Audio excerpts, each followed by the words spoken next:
been crazy Good. busy, but we're good. Good. All right. Well, we are live. Hey, everyone. What a thrill. My absolute favorite former co host. I always miss those fun days, but I get to have her back And once in a while. Emerald Robinson is back on Outspoken. Welcome back, Emerald Robinson. it's so good to be back. I miss you, Naomi. That was so I miss you fun. too. It was so fun. Well, we get to just dip our toes in the water once in a while of the madness and joy of the Emerald Naomi world. So we're going to do that today. And if you don't know Emerald Robinson's work, you really need to. She is, of course, the host of the Emerald Robinson Show on Lindell TV, the flagship show, I would say. And she's honestly one of two or three real investigative journalists left in the United States of America. Wow. She's also the author of the incredible Substack, The Right Way, which is the #1 conservative Substack. And, much praised, much lauded. And she's a reporter who breaks story after story after story of national, if not international importance. And I asked her to be on the show today because she just broke a huge story about election integrity. So over to you, please, Emerald. What's going on? Well, thank you, Naomi. That was quite the intro, and that means a lot to me. With election integrity, so much has happened over the last year. So I guess I would start with saying there's a lot of people that are confused about what we're seeing in regards to the Trump policy on Venezuela, right? They're worried about regime change, and understandably so. You know how I feel about that I was going to personally. say, you're one of the great isolationists, right? I I mean, am on the right. Yes, yeah. I am. Mhm.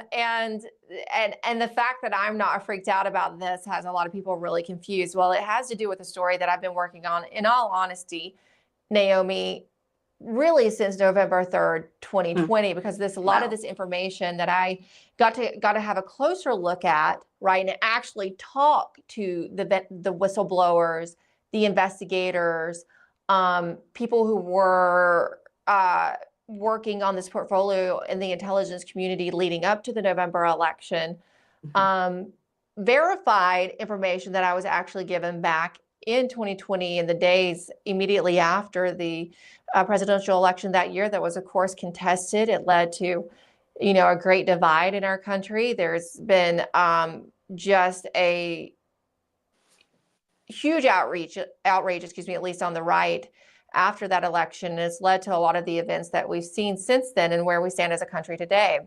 So when looking at what we're doing with Venezuela, I was given a briefing by a now passed, so he's no longer with us, so I'm fine saying my source's name, Rich Higgins.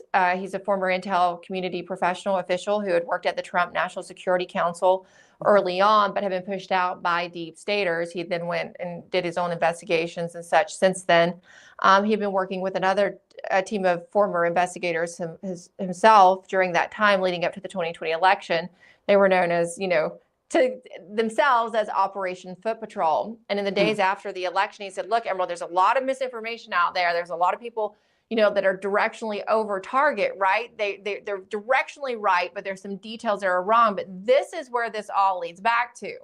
And I was given all this information about Smartmatic. It was a Venezuelan-born voting electronic software machine company, right? Even though it was based, had an office in the United States, it was created by Venezuelan nationals who were taking direction from officials under the former Hugo Chavez regime in Venezuela.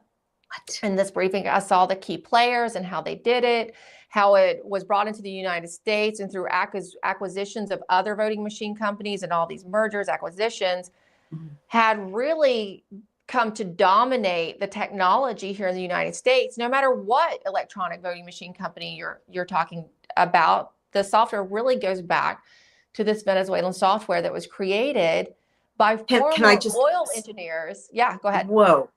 I just want to stop for just a minute so people understand the importance of what you just said. What you just said basically is it doesn't matter what the hardware is or what the branding is, Yeah. because inside whatever the machine branding is, and in New York State, they use some different branded Mhm. machine, the software that does the counting, the software that interprets the data from all those ballots that are fed into the machine, or the choices that are fed into the machine, is Mhm. the software created under Hugo Chavez in Venezuela. Now pick up where you left off. Unbelievable. Basically, yeah. And there are people, and you can go back and look for yourself. There's a lot of open source material. This isn't like this is classified information. So a lot of open source material that shows you, okay, well, you had this person, these 3 engineers that worked with Smartmatic, right? The Venezuelan company worked with Smartmatic. Of course, they have ties to Lord Malloch Brown in the UK. He used to sit on their board. So there's all these international ties that really the engineers came out of Venezuela. Wow. The 3, particularly 3 of them.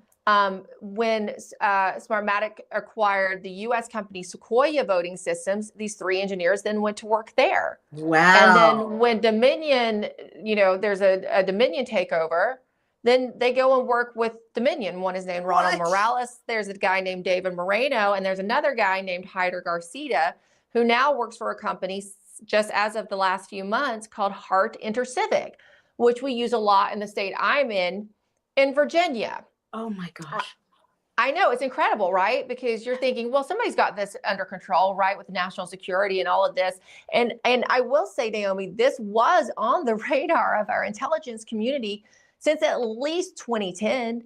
At least 2010. And there's lots of internal communications and concerns and reports about this electronic voting machine software that goes back to the Chavez regime, but it was purposefully ignored. And it's sitting there still in the intelligence community. Our intelligence professionals. So, for instance, several CIA station chiefs across the globe and countries that they were sitting in noticed, hey, look, there is obviously something going on with the elections here, right? And it appears to be that the electronic voting software that's brought into this country, let's take for is this what we learned from USAID, the DOJ reports on USAID. We found out, once we saw where a lot of the funding was going, that funds were filtered through USAID to put Smartmatic voting software in countries across the globe. So like in Bulgaria, Ukraine, and the Philippines. Is this one reason that Trump went after USAID? Yes. Now, there's multiple reasons, and it goes to destabilization across the board. It's not just about rigging the elections with electronic voting machine. This is how they filter money to groups via NGOs to create color revolutions, right? You filter it to this group in, Sri Lanka particularly, and Pakistan saw a lot of this money flow in there to create these inorganic protests and color, all these color revolutionary tactics. To promote regime change. So it's yes, that's part of it. Gotcha. So in the Philippines, in fact, there's now a case, I think we may have even talked about this when we were, getting to spend more time together. There's actually a case ongoing in the Southern District of Florida where Smartmatic, the company, has now been indicted with a superseding indictment related to bribery and corruption charges in putting the machines into Philippines. Yes. But as part of that indictment, you'll actually see the groundwork being laid to show that it's not just about the bribery and corruption, but also the vulnerabilities and the election rigging that went on as well. And in this indictment, it also starts to lay out the ties to China, because the hardware in a lot of these machines actually come from China. Now they try to filter it through Taiwan, but it's actually being created by the CCP, and that's a huge problem. And so the hardware and the software was generated under communists, basically. Exactly. Wow. And then there's the Serbia connection, where, like, particularly for Dominion voting systems, they had an office in Belgrade, Serbia.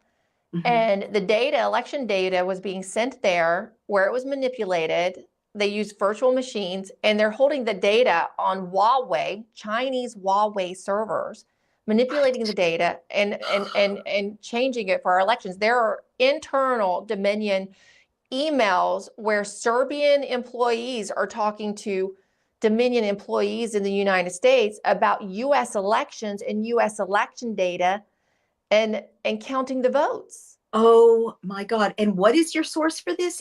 This is being leaked to you from, it sounds like there are two camps in the intelligence community. Yes. Some are horrified about this, trying to get action on it, trying to raise the alarm, and Mhm. others are stopping them. So is your source for the There's shocking story? multiple sources. Okay. Actually, Well, there's members of the intelligence community. all right. There's people that were directly related in a briefing that we'll get into in a moment that happened at Mar-a-Lago in the days leading up to the 2024 election. Mm-hmm. There are the outside investigators who were looking at money laundering. They're kind of like these guys who go in and what do they call it? Assets, where they go in and try to secure assets that have been taken. Mm-hmm. And get a fee of it. Well, they were looking at investigating money laundering from Venezuelan oligarchs in the regime, and they stumbled upon the election Oh my God. element of this. So I've talked to them. I've talked to the whistleblowers, the engineers that worked for Smartmatic, and that actually came from PDVSA and were tasked with creating this software because they were engineers, and they took it from an Italian lottery system. Okay. It is wild. And it's all on my Substack. Okay. It is at emerald.tv because I know this is a lot of information. I've broken it up into 2 parts so far. I'm getting ready to add the 3rd part. So just go and in this middle of the page, search for saved. That's what I did. How the 2024 election was saved. And there's part 1 and part 2. Right. But a lot of this information too has been found in discovery of the different defamation lawsuits brought by Smartmatic and Dominion. Remember, I was a witness in cases involving both. You were. So a lot of this came through discovery. And Sheriff Darleaf, who was the Berry County, Michigan sheriff, has been looking into this himself because Michigan has these machines, and as a law enforcement official, he feels that he should investigate it. He has publicly released some of these emails. They're on my because they were provided to him as saying, hey, this is criminality. We're giving these to you, and he has put them out publicly with an appeal to the federal government to investigate, saying, hey, these are emails that were obtained. They are legitimate. Wow. And this is a breach of our national security and U.S. law. You cannot have foreign parts used in our elections. That's a breach of national security. So you can go find those. In fact, you can go follow Sheriff Darleaf. He doesn't come out and make public statements, but he does have an X account, Sheriff Darleaf, and he has all of this on his X. So you can go see this for yourself. So there's multiple sources of this. Emerald, you've persuaded me. I've got to jump in here because we've got one of our trusted citizen investigators validating what you're saying. Autumn Smith, I don't know if you know her work, but she's a very reliable citizen journalist out of Michigan, very brave also, said Berry County Constitutional Sheriff Darleaf, your guy, told me back in 2022 that Venezuela was involved in the stolen election. Rumor is Michigan Republicans are obstructing and not doing anything about the election fraud. I will be hosting EIF and election whistleblowers to expose this at my Tea Party meeting this month. She says Emerald is right. Michigan elections have been tampered with by the CCP, and former GOP Governor Rick Snyder was involved. And then she posts a link. So you're getting validation there from someone very close to the activity on the ground. I can't. And then you've got another fan saying Emerald has been on top of this from the beginning. So lots of validation. Interesting. We are being dialed down. Our reach is being dialed down for such sorry about that mind-blowing story. Well, it's not your fault, for God's sake. You know, I've noticed in working with you, Emerald, that every time you are right over the target, especially with new information, your reach gets dialed down to almost nothing. But let's forge ahead because the Constitution requires it, as does patriotism. This is the biggest story since Watergate. It's kind of bigger than Watergate. It is. So I'm going to restate what I heard so far, and then I'm going to let you keep going. This is like the ultimate. I can't wait till it's a thriller, and I can't wait to see who they cast as you. But it's a thriller, involving the fate, indeed, of our national security and our elections. We don't know if any of our elections, I've said this forever, since 2005, when the machines were widely rolled out, we don't know who won any of those elections. So what I'm hearing you say is that under a tyrannical regime in a foreign country, a company got established that was acquired by a bunch of shell companies in the United States that basically has led to a situation in which the software counting pretty much all of our votes is in the hands of engineers from that foreign country who are now being assisted by hardware created by our nemesis, the Chinese Communist Party, and interpreted Correct. in Serbia. The data is interpreted in Serbia by people working with the Venezuelans to tamper with the outcome. This is the conspiracy that you've just spelled out. That is a great synopsis. That is probably the most concise I've ever had it put, Naomi. So thank you for that, because it does welcome. sound a bit convoluted. Well, so that's huge. So please keep going. Is there more? Or do we just need to process well, there's what you so much just more. said? And I will just say what you said is so important for people to understand that this has been happening for so long. It's not just about the 2020 election. It's not just about Donald Trump.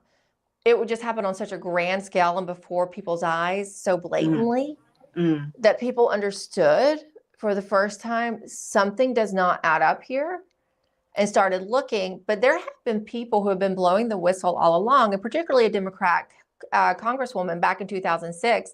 You probably knew her, Carolyn Maloney. Oh, sure. She's wonderful.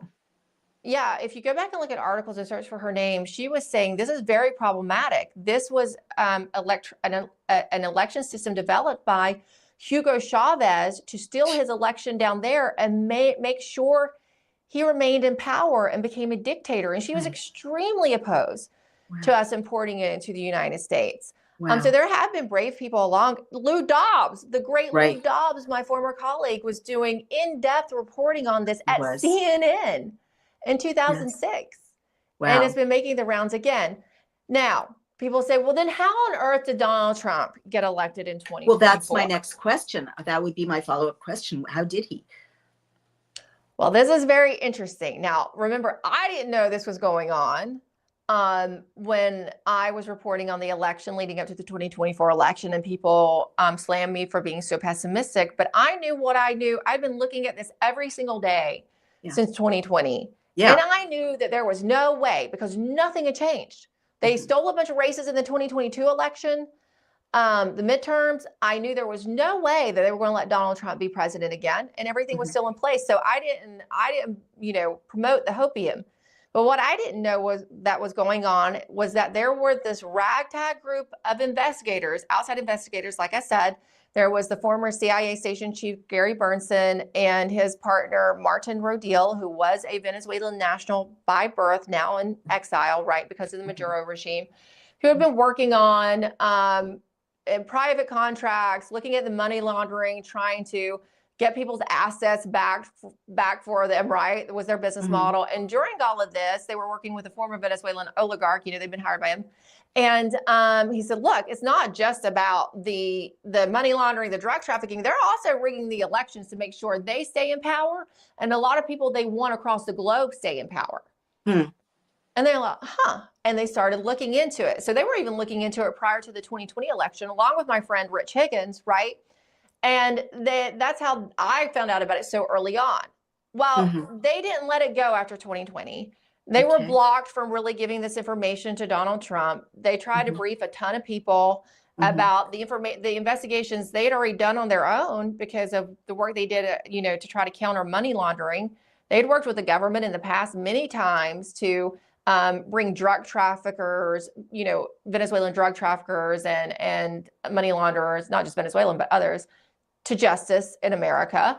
And they'd tried to give their information to even the FBI. One FBI agent told them, I'm not going to show this to anybody. You do not show this to anybody, and you should leave the country because this information will get you killed. So they had tried. They said that to you, or they said that to one of these investigators? To these investigators, Gary Bernson and Martin Rodil. They'd also gotten together. So post-2020 election, people like Mike Lindell and Patrick Byrne were putting a lot of money out there to try to figure out what had been going on. Patrick Byrne had been working with, anti-human trafficking investigations prior to 2020 and had been putting money there. So they kind of come across each other in that circle. They met back up a little while after the 2020 election and started working together, saying, okay, we know this is how they did it. We know who does it, but we got to, gather more receipts. besides what's in the public record. So they go out and start flipping whistleblowers. They recruit one engineer from Smartmatic out of Venezuela who defects. Then they start flipping the next one and the next one and the next one until they have a dozen. Whoa. They get them into safe locations. They start moving them around the world with members of their family. At one point, Patrick Byrne was paying for 30 people to be safe in safe houses between the engineers and their families. They moved them to Argentina. Then they moved them to Switzerland, into a hostel in Stade, Switzerland. Wow. They gave them the code name, the Bananas, and they started, getting debriefs from them on the technology, how it works. They took Tina Peters' image of the Mesa County server, right, for which she sits in prison to this day, languishing in a Colorado prison, being targeted and harassed. But they looked at that and they compared it to what they did in Venezuela, and they said, oh yeah, this definitely looks like, how the Smartmatic system works. So over these months, they were, creating reports on how this works and giving over all their information. General Flynn goes to see them, General Mike Flynn goes to see them in Stade, Switzerland in July of 2024 to interview them himself to verify that what they're saying is correct. And he was really shocked. And General Flynn just posted on my Twitter, I believe it was last week, publicly confirming this part of the story, which I actually hadn't talked with him about previously. Wow. He said this is how it happened. This did happen. And then he added a little more to it. And that's on X as well. You can find that on my page. It's still a little closer to the top. But General Flynn asked them, how long has this been going on in how many countries? And one of the head engineers, who I've also spoken with myself directly, told him, almost 2 decades and 72 countries. 72. So that's why nobody wants to touch it, Naomi. This could destabilize many governments around the world. And that's the argument being used against Donald Trump, the appeal to Donald Trump to not really publicly do too much about it. And we can get into that in a moment where we stand. So that was in July of 2024. Through the efforts of 2 key men, one current senator and one former senator, current Senator Markwayne Mullin and former Senator David Perdue, a few weeks before the 2024 election in October, there was a meeting arranged between Trump advisor Susie Wiles and that one man who could explain exactly how the systems were rigged, that being Martin Rodil, part of what I've called the 3 Musketeers. Remember the guy that was working with Gary Burnson to investigate money laundering, drug, and human trafficking around the world. The meeting did take place at Mar-a-Lago. Martine goes in to meet with Susie directly.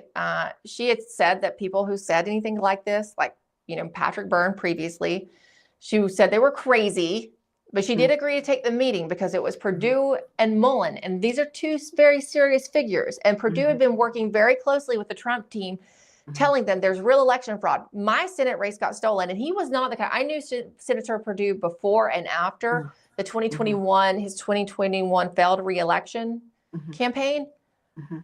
He became a true believer. And he has actually worked pretty tirelessly since to try to get something done about it. And so at the behest of these 2, senators, Susie takes the meeting. She listens to the full briefing. There's a long version of the briefing and there's a short version. I've seen them both. I have had every version of this briefing. She sits pretty quietly through it. She asked a few questions. There's a few names that were mentioned that are known in Republican circles. I can't say those at this time. I hope one day that people will understand how corrupt people in our country, how traitorous they have been.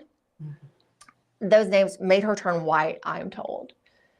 And those are people, I don't understand. What role did they play, these unnamed people? I would just say that they're well-known Republican donors and figures, very well connected. She listens to Martine. She takes it all in. She orders a piece of cake, eats it really slowly, is how Martine described it to me. So, which was kind of one of those moments where he's sitting there watching it. And then she says, okay, you need to share this with Elon. Because that's the one man she trusted to confirm it, Elon Musk. So she makes the call. Martin is sent over to meet with Musk, who is at the time, remember, leading up to the election, he and his little guy X were hanging out at Mar-a-Lago all the time. He was residing at Mar-a-Lago. Right. He goes in to see Musk. Martin plans to do his whole, full briefing. And Musk is like, nah, I don't do briefings. I just don't. And he asked for a thumb drive instead with the briefing. And Musk takes it. This was on October 17th of 2024.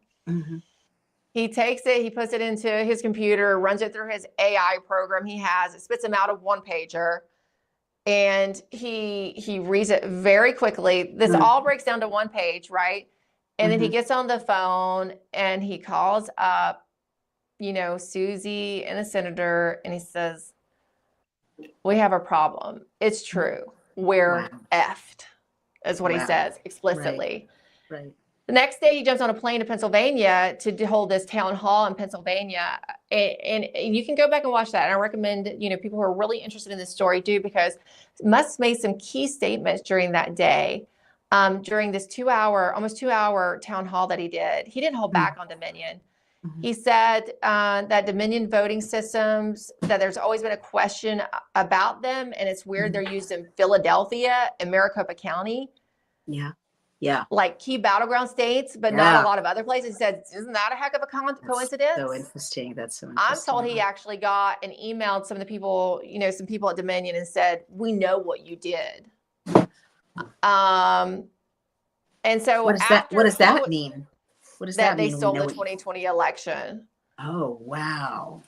Now that I haven't confirmed, but that's what I was told. Elon Musk has essentially, through his proxies, confirmed the rest of this reporting, because Benny Johnson went out there, who's, talks to Elon Musk and confirmed the story, but kind of took liberties with it to make it Elon sound more like a hero than he augmented his role in it. But Elon played a huge role, because if he didn't verify this and say to Susie and the senators, this is true, the next few actions wouldn't take place. So after Elon goes to Pennsylvania and makes all the statements, they start, Martin and his team and the Venezuelan whistleblowers who are sitting in Switzerland start doing video calls, sort of like Zoom. It wasn't Zoom, but video calls, and briefing people at Mar-a-Lago and national security people about what they knew. I mean, this happened for days. Wow. But there was still the question of, what do you do about it? We know they can do it, but we don't know how to stop it. Another key part of this is, how do they move the data around? They're obviously using VPNs, et cetera. Turns out there was this Japanese blogger. Now, was he really just a blogger, or is he a Japanese intel guy? We don't know. But a few years prior, like a couple of years before 2024, one of Martin's researchers that they used had told Martin, look, there's this guy in Japan who says he has all the IP information involved with the 2020 election. He posts this on Twitter, that he's got the IP information of the traffic in the data of the 2024 election. And Martin didn't pay a lot of attention to it before, because he just thought it sounded crazy and it was probably nothing further. And finally, in early 2024, the researcher convinced him to just contact the guy. So they did, and I have a copy of the DM on my X. They DM'd the guy, and he's like, sure, just send me like $15 in Bitcoin. $15 in Bitcoin. And they did. And he sent back a Dropbox link. The whistleblowers went through it, and it was the correct IP addresses. It was the data. So they knew where it pointed to, and it pointed towards Serbia. Wow. So they gave this information over to the Americans that they began to brief after Elon Musk set it up.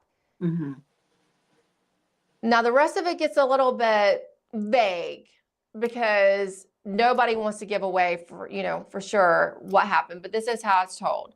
Martin is then sent to Texas to brief people in a hotel he does not know.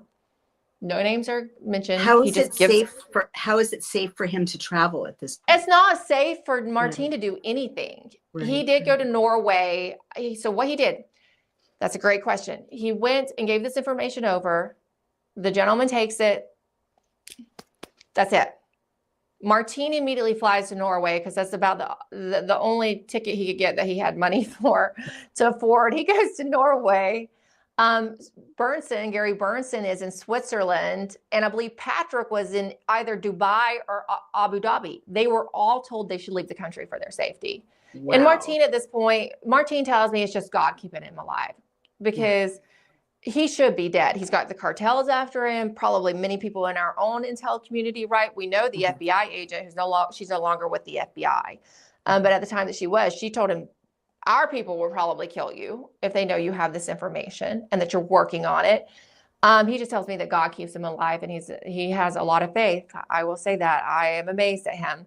And he's not even a U.S. citizen, but he's like, they took my country down. I've been living in America and I love it. You know, I don't want them to see what they're going to continue doing to America. So they go, and how it has been reported is that, and there were several key people who confirmed this privately to me, is that the Belgrade, Serbia office was neutralized. They shut down the power within several blocks of it for 3 days, starting the day before the election. And, the election day, and then a day or two after. That's the question. It's told as defense contractors. Gotcha. A group of defense contractors. White hats. We have white hats, possibly. And I am told that it is Senator Mark Wayne Mullen was a hero again.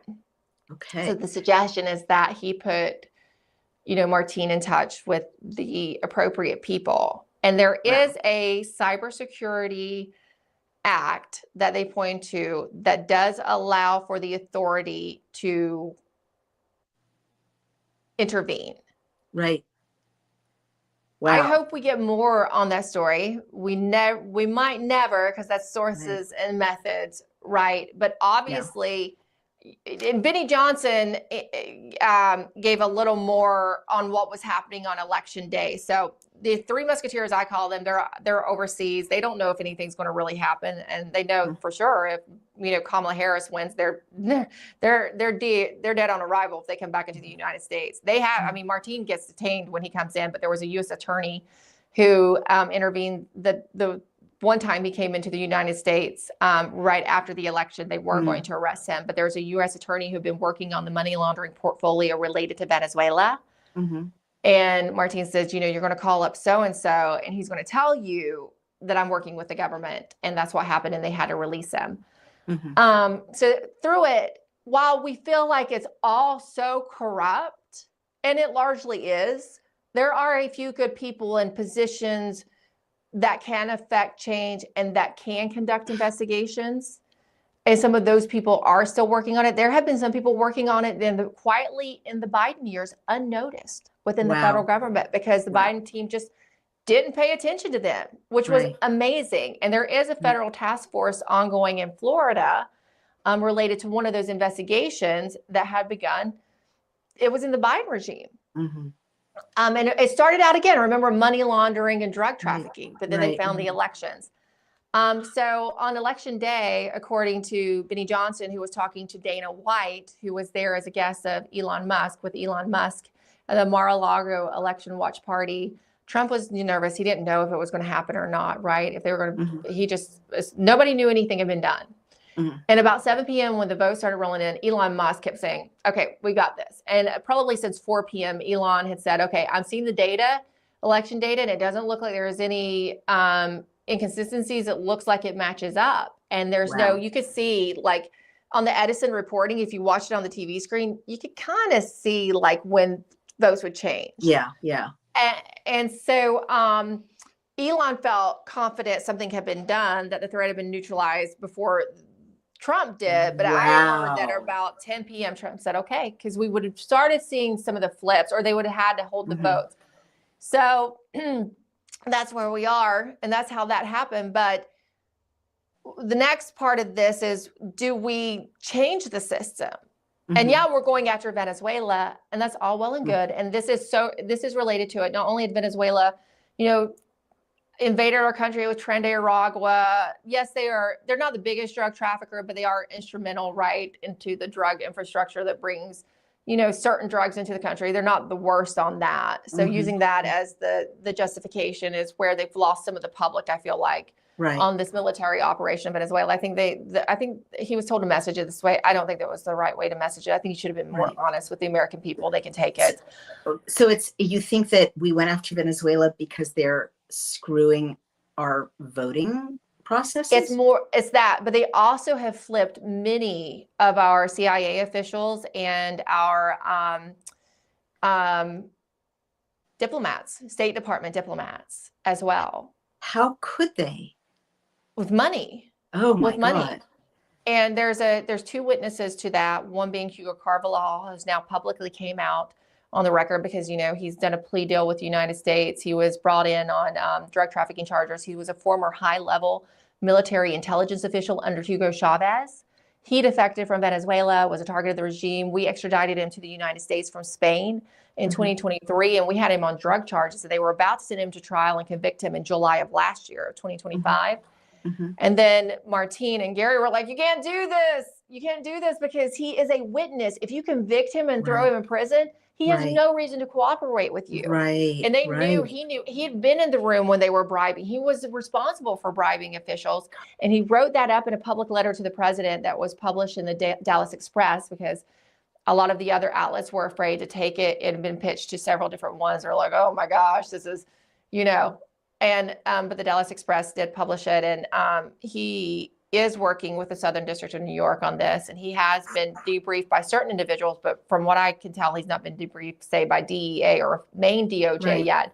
But he has the names. I'm told he has the list of over 100 key officials here in the United States who are actually on the payroll and working for the Venezuelan and Cuban government. So it created a real counterintelligence problem for us, right? Oh my God. And not only did that, they penetrated our Pentagon communications a decade ago at the behest of the Russians. So we've had compromised communications for a decade and didn't know it. So it's all of these things together. It's also the nexus of all of the bad actors, the red-green axis, right? Find a home in the Western hemisphere in Venezuela. So it's all that.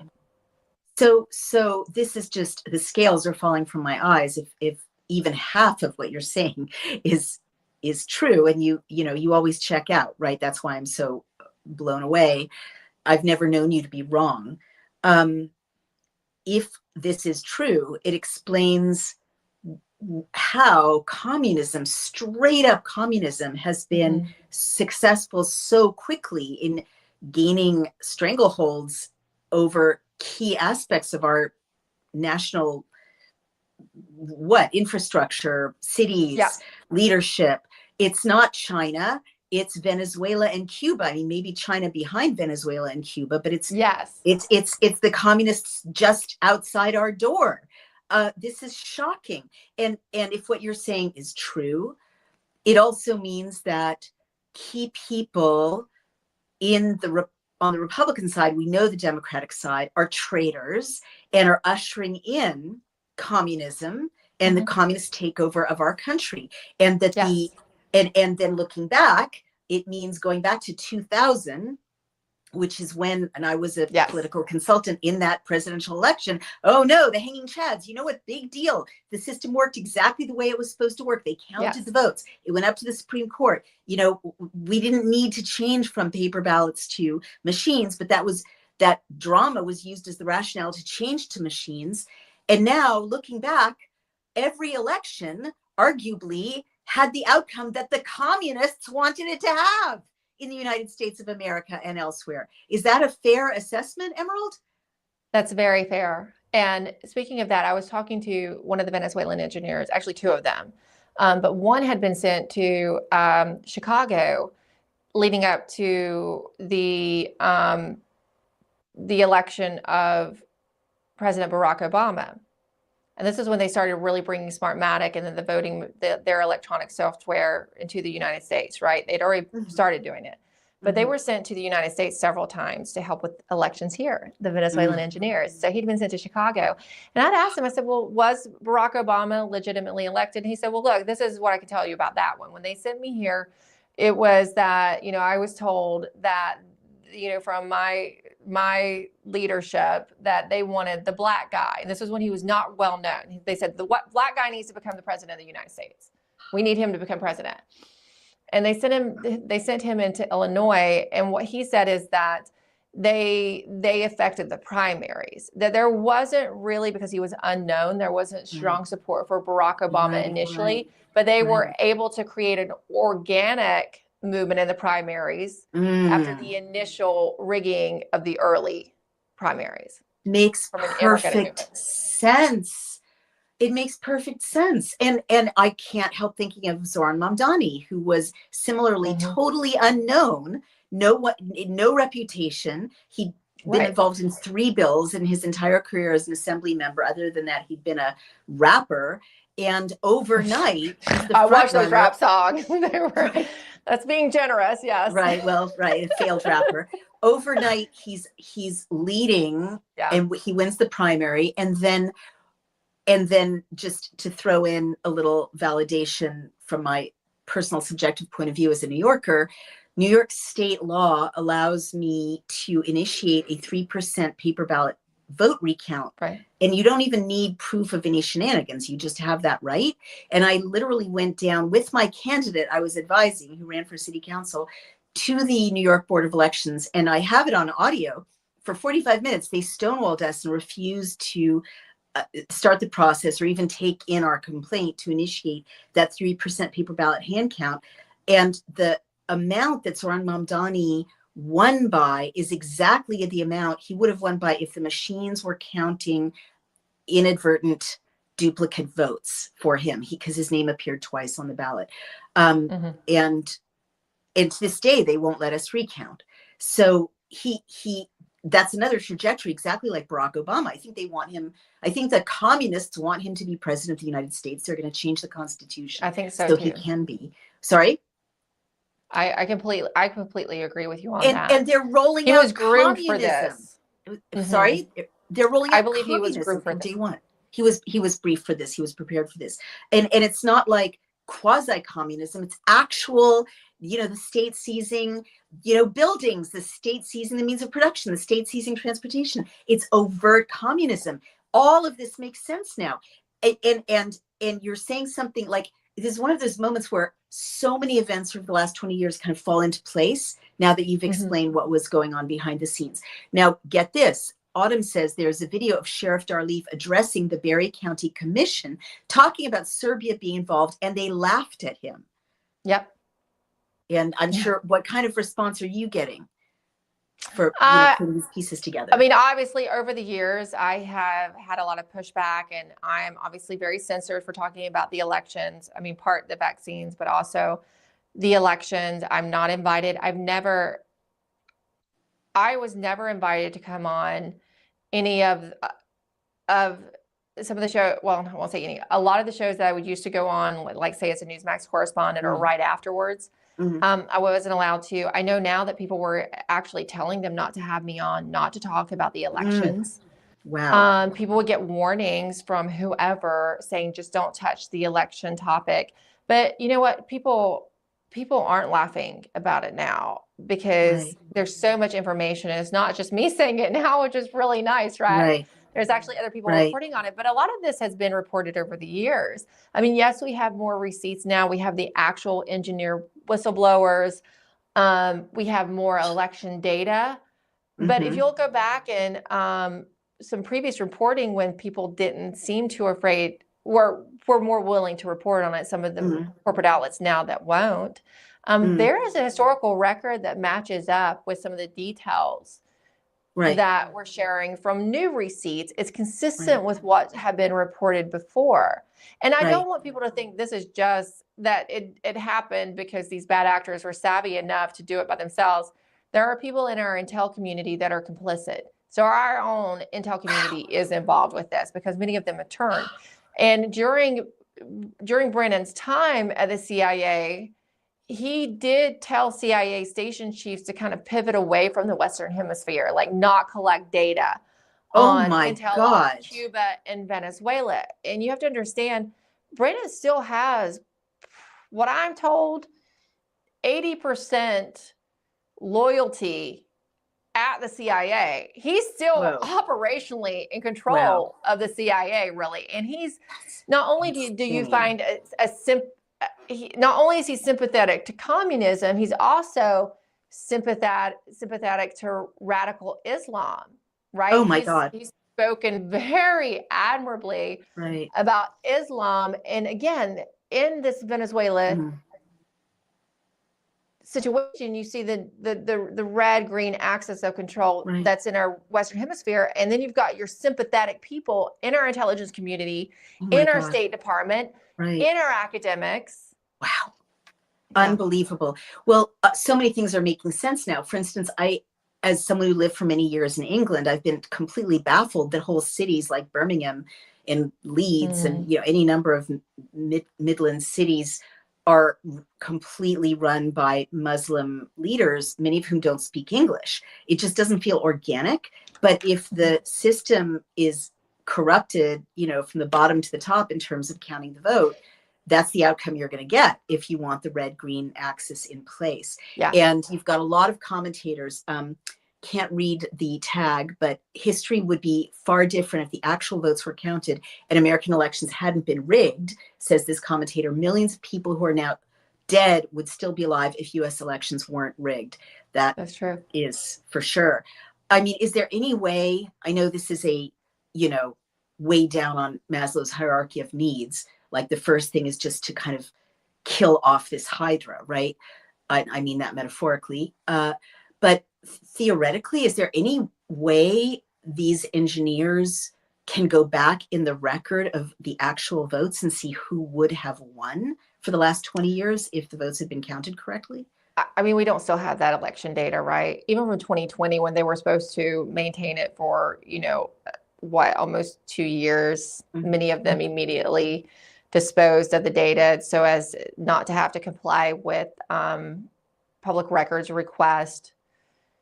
That's just even from the 2020 election. So I don't think so. They can look at patterns. They can tell you what they know, some of them from having come and worked in U.S. elections. Because remember, like I said, some of them were actually deployed to the U.S.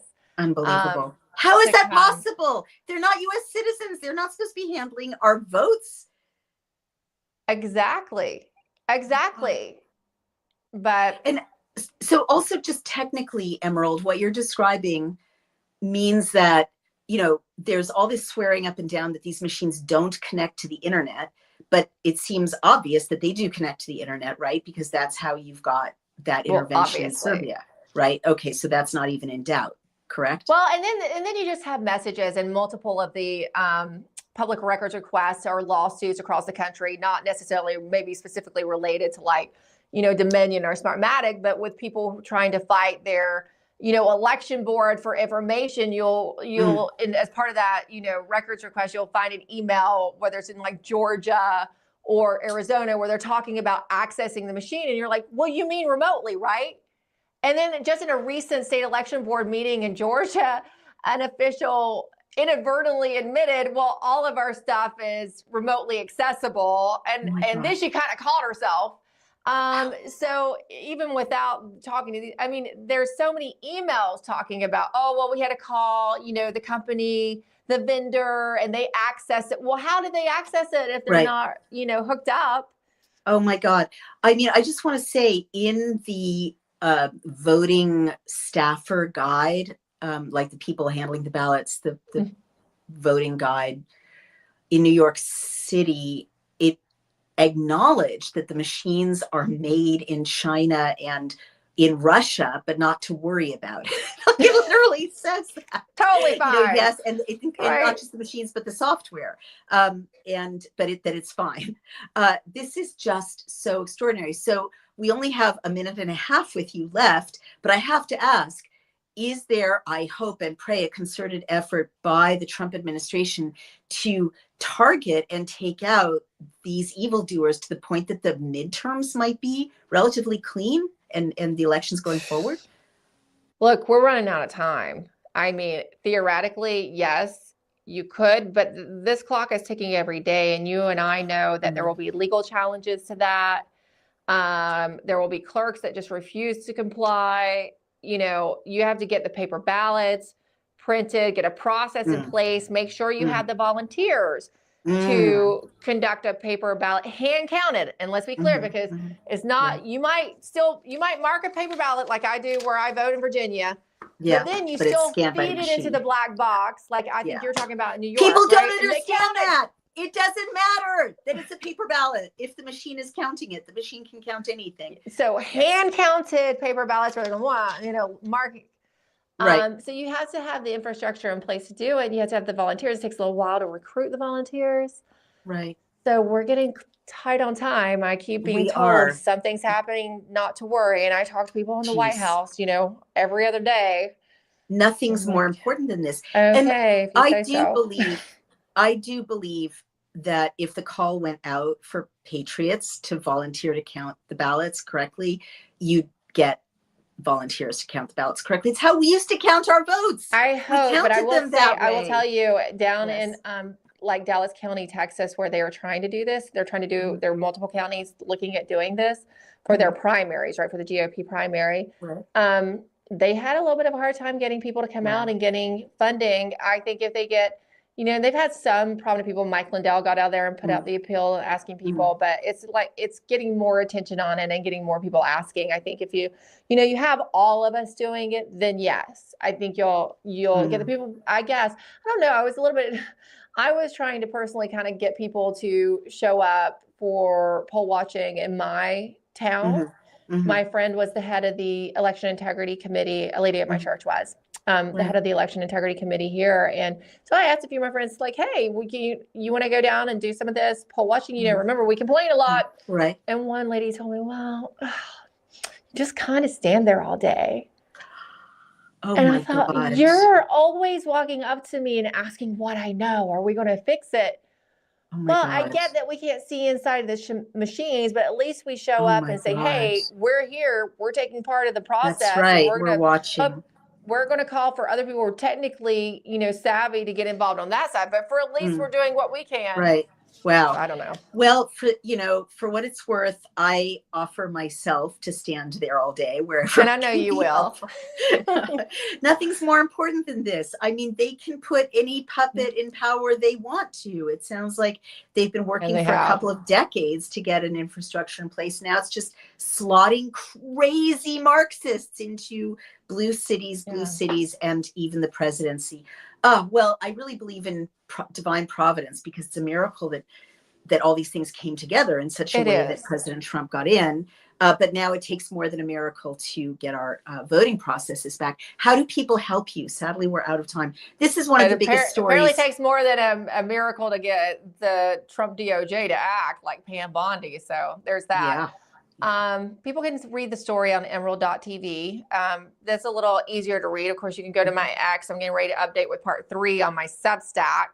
But X has all the latest. There's still more. I'll be dropping more. There's so much to this. It really will read like a thriller. A movie would be amazing, because they're just the funny little things, like Patrick Byrne, buying a catamaran. And he was getting ready to sell these whistleblowers and their family across from the Bahamas on a catamaran. Wow. Fortunately, that didn't have to happen, because Tom Homan stepped up and was, helped them to get into the United States. But there's all these colorful stories, of the things that happened along their journey. So I'm going to start. I wanted to get the important information out there. We'll start adding some color now, so be looking out for that. And of course, you can watch me every day, Monday through Friday, on Lindell TV at noon Eastern. One of the biggest, most important interviews of my entire career. Thank you so much, Emerald, for honoring me with explaining all of this. And all I can, I hope it has a ripple effect. Please come back on when you have more to say. Our audience will be waiting with bated breath.